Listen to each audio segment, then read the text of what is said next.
Bienvenido, or welcome to the Circuit de Catalunya at the end of day 2 of the second Formula 1 pre-season test. It's a little bit chilly now in the pit lane, but today we had probably the best conditions we're going to have all week here in Barcelona.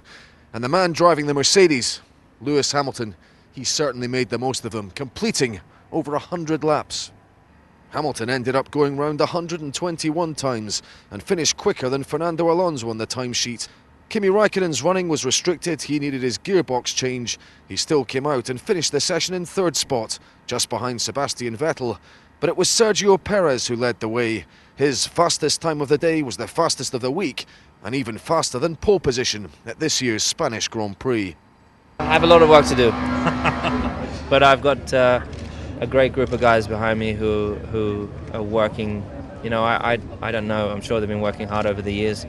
But you know, I've only just arrived, but already immediately I see just fantastic determination and effort going in, and I really hope that you know, all that hard work eventually pays off. All the tyres generally have in degradation, and so looking after them is not that easy, but that's normal. A lot of measurement work the team was saying you were undertaking this morning. Because you're putting a lot into the development of this car, is it that bit more satisfying when you're doing it?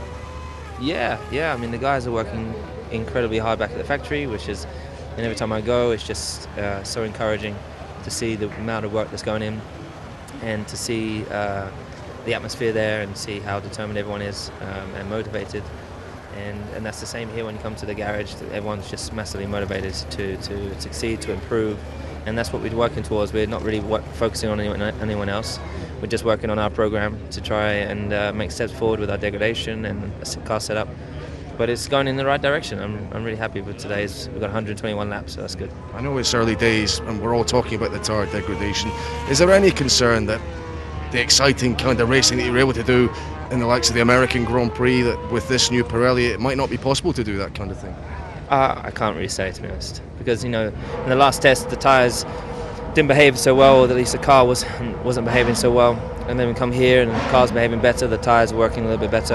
You don't know what to expect when we get into the racing, but Barcelona is always generally a good place to judge the tyres and the cars and downforce and speed and all those kind of things.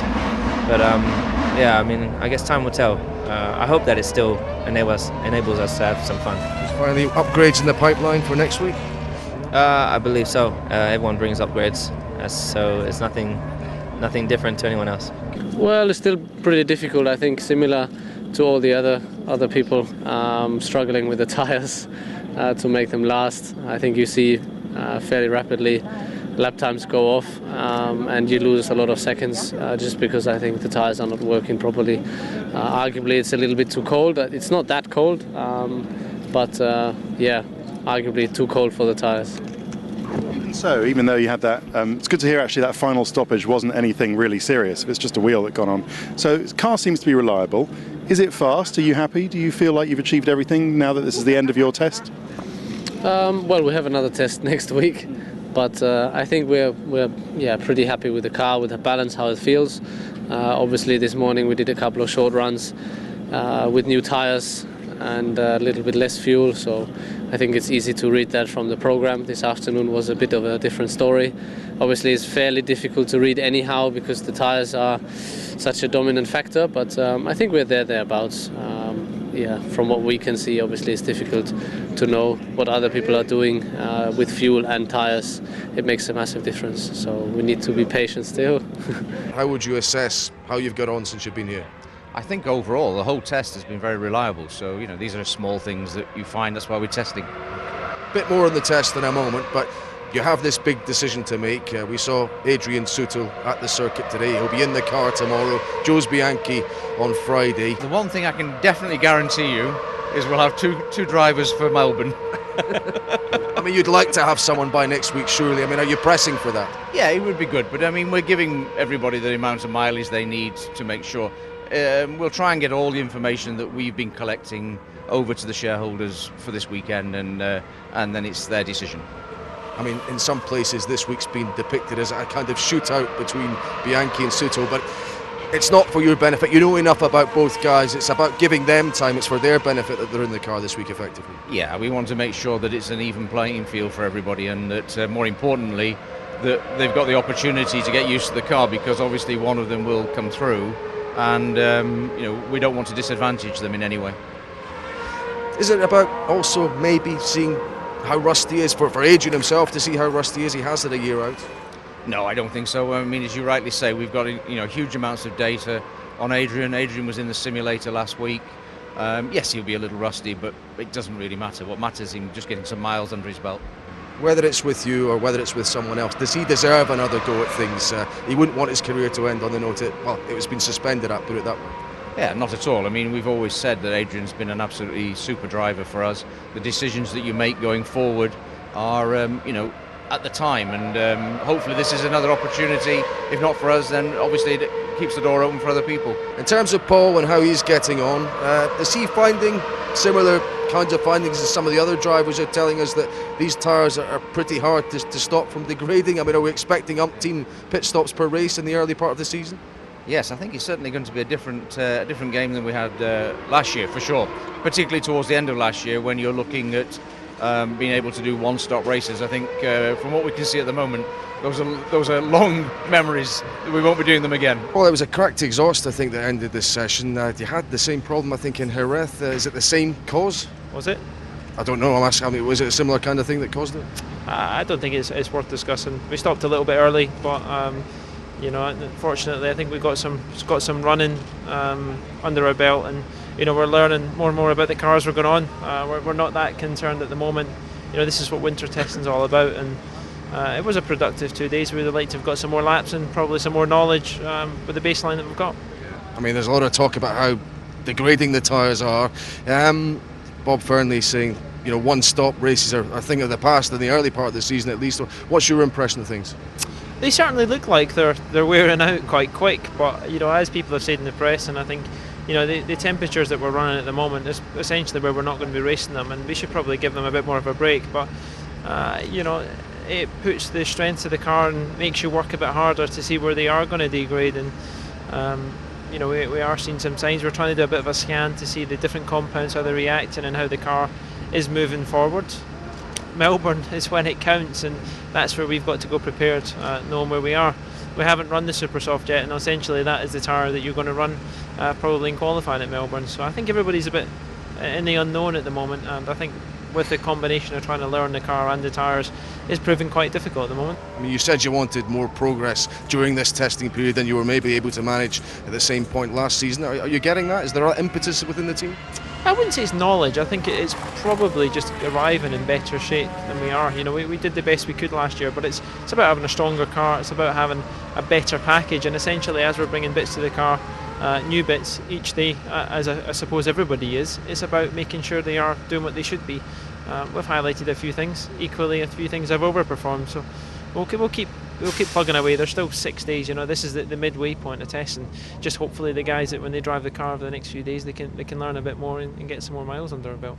Just finally, I have to ask you. I mean, Bob Fernley says you might not have your partner driver confirmed until everyone's in Melbourne. Is that any kind of disruption for you at all? It's no disruption to me. I'm essentially going about my business as I would normally, working with the team. We're debriefing as much as we can. My team of guys are working hard. I'm moving forward. It's no different to me. Away from it, it's up to the board members, the key people in the team that make decisions who they want to partner me. It's not my decision. I'm very supportive of whoever it may be, as long as they're pushing me on and they're a team player. That's the important part. And equally, the two guys that are driving I know quite well, and they've been part of this team for a few years between them. So really, it all counts. Get the mileage under the car. Essentially, it's their opinion. They'll see where they go. How good do you think this car can be in qualifying in particular? How excited are you about what you could do? At the moment, I think we don't really know. All I know and all the team knows that we got a lot of work to do ahead of the first race.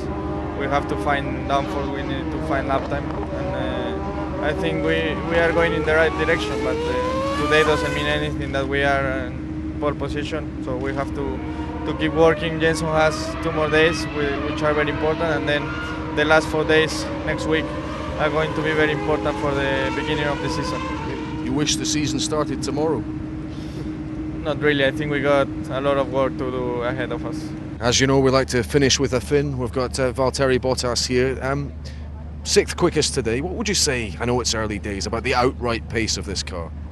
Well, about the true raw pace, we really cannot say much yet. We are not really focusing on that. We're not doing massive performance runs. So we're just, for me it was, for me it was first time in the new car. So we ran through the program, some aero work in the morning and some longer runs in the afternoon, and the lap time was what it was, so we are not concerned yet. Mike Coughlin says a lot of work's been done around the rear suspension. I mean, has it got the ingredients, good grip and traction around a circuit like this, that makes you think it might be quick? Yes, I think the first impression, the first proper run I had with a new car, and when I remember the test I had last year with a FW34, I immediately feel the improvements, and especially corner grip and the rear grip. Okay, we saw the step nose make a return today. It's interesting, it seems such a slight little thing, a vanity panel. Does it add fractions, tiny fractions, or take away tiny fractions of a session? Is it a decision for the teams to make whether they have this or not? I think in performance it's not really anything, really minimal, so it just makes it looks better.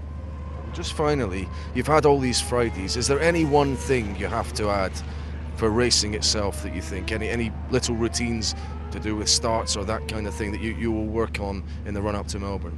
Yeah, we are working on all the stuff a lot, so including race simulation, race starts, practicing pit stops. That's the stuff we are going to do a lot as well, as focusing to get good mileage. So the team is preparing me really well, like they've done already a couple of years, so it's all in control. Great stuff, thank you very much. Yep, Finnish driver that didn't blank me there. Well, that's the end of day 2 here at Barcelona, and fascinating to hear some of the drivers' opinions. All of them seem to be in pretty good spirits, but of course they can't all win, so something's got to give. But don't forget to join us again right here on Sky Sport F1 HD for all the reaction to day 3, and don't forget as well, we'll have updates throughout the day live as well over on Sky Sports News. But for the moment, from the circuit to Catalunya, it's good night.